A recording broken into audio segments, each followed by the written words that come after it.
अस्सलाम वालेकुम नाजरीन, वेलकम टू माय चैनल हम पाक चूज़। ड्रामा सीरियल कैसी तेरी खुद गर्जी की आने वाली किस्में आप देखेंगे कि शमशेर के सामने दिलावर साहब की हकीकत आ चुकी है। इधर महक के अब्बा रो रहे हैं। इन्हें भी पता चल चुका है कि महक अब जिंदा नहीं है।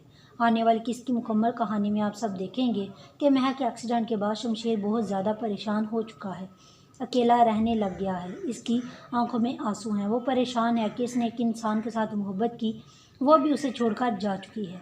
अकेला बैठकर रो रहा है, चिल्ला रहा है। घर वाले बहुत ज़्यादा परेशान हो चुके हैं शमशेर को लेकर। आजकल किसी के साथ बात भी नहीं कर रहा। शमशेर अपनी आंखों में आंसू लिए महक को याद कर रहा है। इधर अगले दिन दिलावर साहब अपने बेटे शमशेर को समझाने की कोशिश करते हैं। कहते हैं कि मोहब्बत की भी एक हद होती है, मरने वाले के साथ मोहब्बत नहीं की जा सकती। आगे से शमशेर कहता है कि मोहब्बत की कोई भी हद नहीं होती बाबा साहब। एक बार ये मोहब्बत किसी को अपनी हद में ले लेती है ना, तो फिर हद से बाहर हो जाती है। दिलावर साहब परेशान हो चुके हैं अपने बेटे को परेशान देखकर। उनसे बिल्कुल भी बर्दाश्त नहीं हो रहा कि इनका बेटा आजकल बहुत परेशान है। इसकी माँ भी परेशान है। ये परेशानी दिलावर साहब को बीच बीच में से खाई जा रही है। शमशेर को परेशान देखकर इसकी माँ बहुत ज़्यादा दुखी है।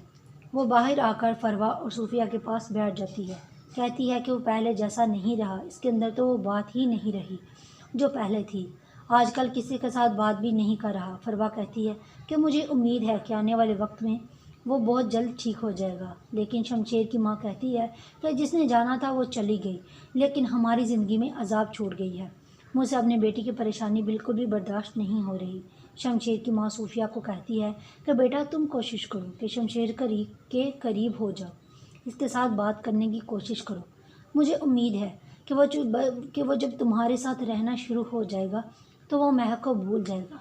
और अब सूफिया शमशेर के आगे पीछे घूम रही है, लेकिन शमशेर इसके साथ कोई भी बात नहीं करता। इसका रास्ता रोकती है कि शमशेर इसका हाथ पकड़कर इसे धक्का देकर साइड पर कर देता है और किसी भी किस्म की कोई बात नहीं करता। सूफिया वहीं खड़ी परेशान हो जाती है। उसे भी वही लगता है कि इसके हाथ कुछ नहीं आने वाला। इधर फरवा कॉल पर लगी होती है कि शमशेर इसकी सारी बातें सुन लेता है। फरवा किसी को कहती है कि बाबा साहब सिर्फ और सिर्फ यही चाहते थे कि यह ड्रामा पूरी की पूरी हकीकत लगे और किसी को भी ज़रा सा भी शक ना हो कि इस केस में बाबा साहब का कोई भी किरदार है। शमशेर के सामने आखिरकार इसकी सारी हकीकत आ जाती है कि इसके बाबा ने ही ये सारा मामला किया है, जिसकी वजह से महक उससे दूर हो गई है। अपने बाप के ऊपर जाकर चिल्लाता है कि आपने अच्छा नहीं किया, देख लेना बहुत जल्द मैं महक को तलाश कर लूँगा। इधर अकरम साहब अपनी बेटी निदा के गले लगकर रो रहे हैं और अपनी बेटी महक को याद कर रहे हैं। कहते हैं कि कल को हमारे साथ थी, आज देखो हमसे दूर हो गई है। अपनी बेटी को भी हौसला देते हैं और निदा भी कहती है कि अब्बू जान आप परेशान ना हो। इधर नाहिद बेगम भी रो रही है। इनसे बिल्कुल भी बर्दाश्त नहीं हो रहा कि इनकी बेटी इनसे दूर चली गई। निदा भी बहुत ज़्यादा रो रही है, गिड़गिड़ा रही है। महक की फैमिली को बहुत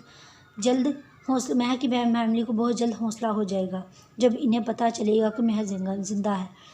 वो शहर छोड़कर कहीं दूर जा चुकी है, तब इन्हें खुशी होगी। दूसरी जानिब शमशेर बहुत ज़्यादा परेशान होता है। वो फैसला करता है कि वो महक के घर जाएगा, वहाँ जाकर इसकी यादों को देखकर अपने दिल को तो हौसला देगा। जैसे ही वो घर जाता है तो दरवाज़ा खुलता है। आगे से निदा इसे देखती है। निदा को बहुत हैरानगी होती है कि शमशेर अब इस घर में क्या लेने आया है। उन्होंने हमारी वो बहन महर का भी कत्ल करवा दिया है। निदा को भी कहता है कि मैं महक के कमरे में जाना चाहता हूँ और इसकी चीज़ों को देखकर अपने दिल को सुकून देना चाहता हूँ। तस्वीरें दीवार पर लगी होती हैं। तस्वीरों को देखकर हाथ लगाता है, बहुत ज़्यादा रोता है। इसकी चूड़ियों को पकड़कर ये चूड़ियाँ कि वो उसे पहनाना चाहता था, लेकिन वो इससे जुदा हो गई है। इसके कपड़ों को पकड़कर महसूस करने की कोशिश कर रहा है। जैसे ही वो नीचे आता है, इसका टकराव अकरम साहब से होता है। अकरम साहब कहते हैं कि यहाँ पर तुम क्या लेने आए हो, कातिल हो तुम मेरी बेटी के। नफ़रत करती थी वो तुमसे और हम भी नफ़रत करते हैं। बेहतर होगा कि इज्जत के साथ यहाँ से चले जाओ। शमशेर इनकी किसी भी बात का जवाब नहीं देता और खामोशी के साथ इनकी बातें सुनता है। शमशेर को पता चल चुका है कि महक जिंदा है। किसी के कहने पर हाशिम शाह के दरबार पर पहुँच जाता है, इसी गुंडा के साथ जिसने इस गाड़ी को आग लगाई थी। सारी की सारी बातें वो दिलावर साहब को भी बता रहा है कि आजकल आपके साहबजादे दरबारों पर जाकर दुआएं मांग रहे हैं انہوں نے منت رکھی ہے کہ جس دن انہیں مہک مل جائے گی اس دن اس دربار پر آ کر ختم دلائیں گے۔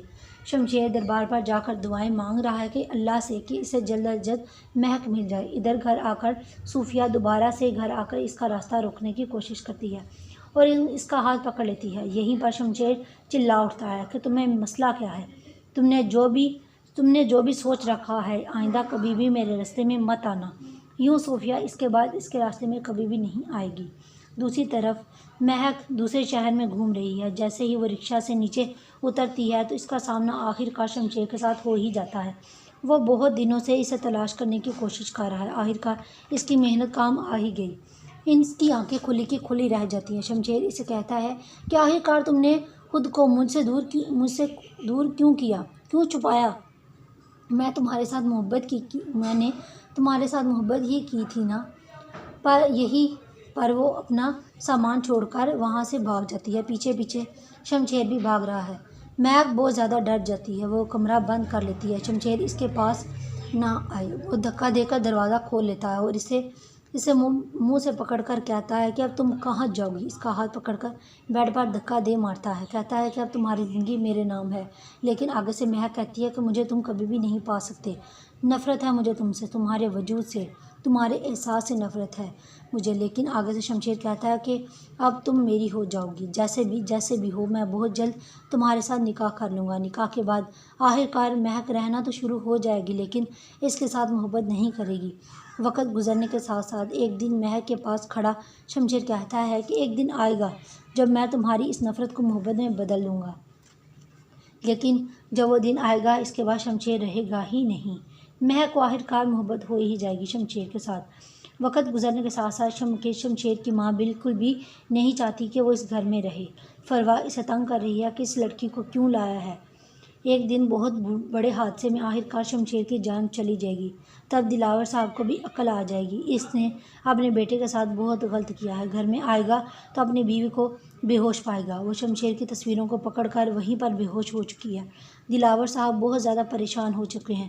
وہ بھاگے بھاگے ایمبولینس کے پاس پہنچ جاتے ہیں کہ وہیں پر شمشیر کی ڈیڈ باڈی لے کر جا رہے ہیں ایمبولینس والے۔ دلاور صاحب کی آنکھوں میں بہت زیادہ آنسو ہیں۔